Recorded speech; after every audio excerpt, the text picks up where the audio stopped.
खिलते। लेकिन हम ऐसे दुर्भाग्यशाली जीव हैं कि हमको परमात्मा प्रस्तुतियों के द्वारा सिखा रहा है, वो भी हम नहीं सीखते। संतों के पास जाकर के संतों की सत्संग सुन लेते हैं, और वो अगर कोई आज्ञा देते हैं तो उसका भी हम अनुसरण नहीं करते। तो हमारे में मनुष्यता कैसे आएगा? कब जागेंगे हम? कब जागृति का टाइम आएगा, ये बताओ आप। फिर दूसरे बड़े बड़े बहाने भी हमारे पास। भक्ति तो बुढ़ापा को काम है जी। भक्ति तो बुढ़ापे का काम है, मतलब फालतू चीज है। जबकि काम का नारा होगा जब भक्ति होगी ना। हाँ जी, यह फालतू चीज है। इन्हें जब बाद में करिए तो कोई काम दुनिया को ना रहे। लेकिन आपको इस बात का एहसास होना चाहिए कि कोई भी चीज का जो अभ्यास है ना, वो बड़ी चीज होती है। दो व्यक्ति विदेश में पिकासो नाम के एक चित्रकार, जो बड़ा प्रसिद्ध चित्रकार था, उससे चित्रकारी सीखने के लिए गए। पैसे से गरीब थे लेकिन लगन बहुत थी। तब सीखने के लिए गए तो वहां जाकर के पता लगा कि यहां पर तो भैया पैसा बहुत खर्च होता है खाने पीने पे। तो सीखेंगे कब? पहले खाने पीने का जुगाड़मेंट करना पड़ेगा। तो दोनों में घना प्रेम होने के कारण एक मित्र ने कहा कि मित्र, आप सीखो और मैं मजदूरी करता हूं। जब तुम सीख जाओगे तब तुम मजदूरी करना और मैं सीखूंगा। दोनों ने निर्णय किया। तो दोनों में से निर्णय हो गया भी ठीक है, तुम सीखो और मैं मजदूरी करता हूं। अब वो पिकासो के पास चित्रकारी सीख रहा है और दूसरे व्यक्ति को पत्थर तोड़ने का काम मिला। अब वो सुबह से शाम तक घरों से पत्थर तोड़ रहा है।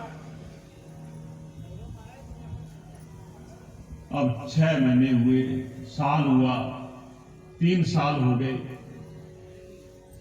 अब 3 साल बाद जब उसने चित्रकारी सीख ली तो उसने कहा, मित्र अब तुम सीखो और मैं तुम्हारी जगह पर खाने पीने का प्रबंध करता हूं।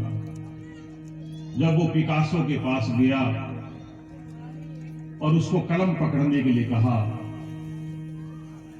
और जैसे उसने कलम पकड़ी उसने कहा कि तुम नहीं सीख सकते, क्योंकि ये बड़ा नाजुक पेड़ है और तुम्हारे हाथों की जो हड्डियां हैं और जो तुम्हारे हाथों की जो उंगलियां हैं वो इतनी सख्त हो गई हैं कि अब चित्र बना नहीं सकती।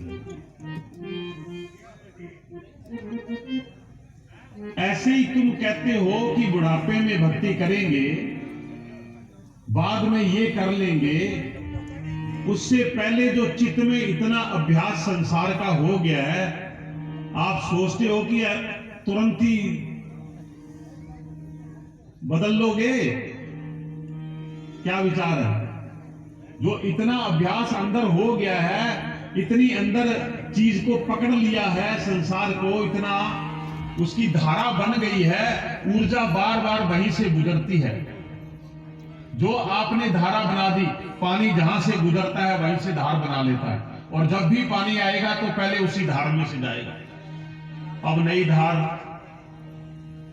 हिम्मत भी नहीं, बनाने वाले बना भी लेते हैं, कुछ लोग बना लेते हैं, धाराएं पुरानी तोड़ के नई धाराएं भी बना लेते हैं, लेकिन बहुत कम है। तो उससे अच्छा तो ये है कि धार शुरू से ही बनाई जाए,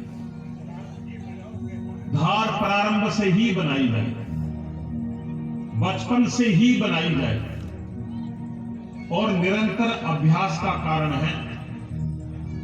जैसा आपने अभ्यास कर लिया वैसी आपको सिद्धि हो जाएगी, इसमें कोई दो राय नहीं है।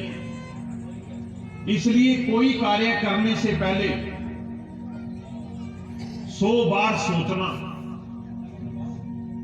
शुरू करने के बाद उपाय नहीं रहेगा, लेकिन करने से पहले 100 बार सोचना। किसी भी आदत को, किसी भी स्वभाव को पकड़ने से पहले सोचना क्योंकि एक बार आदत पकड़ी गई तो फिर आप चाह के भी उसे छोड़ नहीं पाते।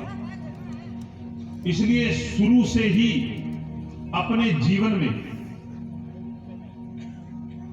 बोलना, बैठना,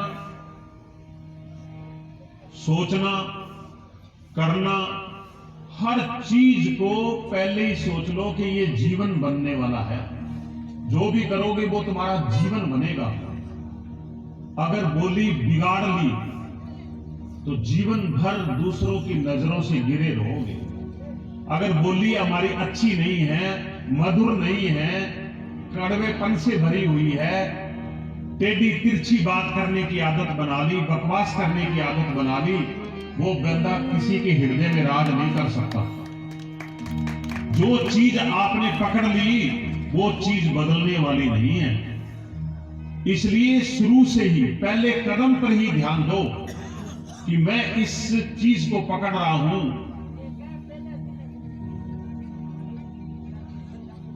गुरुदेव एक कहानी सुनाया करते थे कि एक ब्राह्मण तीर्थ यात्रा करने के लिए गया हुआ था।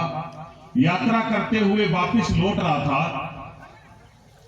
वापस लौटते हुए जब सूर्यास्त होने लगा तो वो रास्ते में रुकता था, क्योंकि जंगल के रास्ते होते थे और जंगल के रास्तों में डाकू चोरों का भय होता था। इसलिए कोशिश होती थी कि सूर्यास्त से पहले पहले किसी गांव तक पहुंच जाए।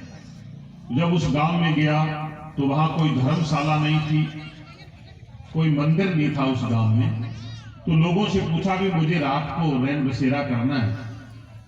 तो उन्होंने कहा भाई एक मस्जिद है उसमें आप रह सकते हो, लेकिन वो मौलवी जो है रखे ना रखे इस बात की गारंटी नहीं है। कहने लगे तुम मुझे जगह बता दो, बाकी चीजें मैं अपने आप समझ लूंगा। अब वो गया तो तिलकधारी और फिर ब्राह्मण, लंबी चोटी वाला, अब कहां मेल हो गई। देखकर कहने लगा कैसे आए हो? रात रहना है मुल्ला साहब, आप नहीं रुक सकते यहां पर। क्यों जी? हम क्यों नहीं रुक सकते? कहते इसलिए नहीं रुक सकते कि ये हमारी मस्जिद है और तुम हो हिंदू,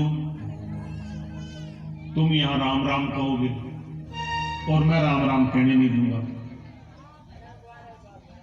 उसने सोचा अभी रात रात रुकना है, कोई जरूरी थोड़ी है मुंह बारी बोलना है। कह नहीं नहीं मुल्ला साहब बिल्कुल नहीं बोलूंगा। कहने लगे हिंदू काफिर होता है, मानेगा नहीं। कहते नहीं साहब बिल्कुल शिकायत नहीं आने दूंगा, बिल्कुल नहीं बोलूंगा। कहने लगे लगा ला फिर आसन लगा लिया उसने। अब वो बैठा, अब आसन लगा करके हाथ पैर धो के मुंह धो करके आया और सारी सफर का थका हुआ था और जिए बैठे हो राम राम राम। जो राम राम करी सोई वो उछल के आया अंदर से। उठा उठा यहां से फटाफट अपना झोला डंडा उठा यहां से। क्या बात होगी? तुमको मैंने कहा था और तुमने वही काम किया। तुमको कहा था भी यहां राम राम नहीं चलेगा और तुमने फिर राम राम बोला। उसने माथे में हाथ मारा भी, मेरे को तो पता भी नहीं, ध्यान भी नहीं, और कब निकल गया। कहने लगे मैंने सचमुच नहीं बोला, वो वैसे निकल गया मेरे से, लेकिन अब नहीं निकलेगा। कहने लगे तू मानने वाला नहीं है। कहते नहीं नहीं बिल्कुल अब गलती नहीं होगी। वो फिर चला गया, कई देर बैठा ध्यान करता रहा और ध्यान करते हुए, और जब देखा कि अब सो जाएं, सुबह उठना भी है जल्दी और जाना भी है, तो जैसे ही लेटा तो फिर हे राम राम राम राम राम करा। सोई बेचारा फिर आया वो दौड़ के, उठा यहां से अपना ढोली डंडा भी जल्दी उठा, अब तुझे मैं रहने नहीं दूंगा यहाँ पर। वो कहने लगे मौलवी साहब सच्ची बात बताऊं भी मैं बोलूं को नहीं, बोली जय कह। तो कहते अच्छा तू चोर चतराई कर रहा है भी, तू बार बार राम राम बोलता है, अल्लाह तेरे मुंह से क्यों नहीं अपने आप निकलता? राम राम आप ही निकल जाए, अल्लाह क्यों नहीं निकलता तेरे मुंह से? कहने लगे सच्ची बात बताऊं कि कहां सच्ची बात बता।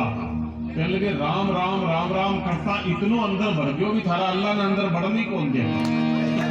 बोलो श्री गुरुदेव भगवान की।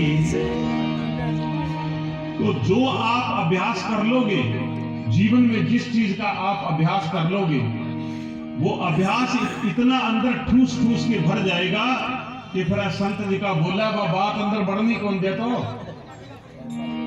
वो असर अंदर जावे ही को नहीं। इस बात पर देखो भी बोलो मत, शांत होके बैठो। जो भी है इशारे से चले जाएंगे। कोई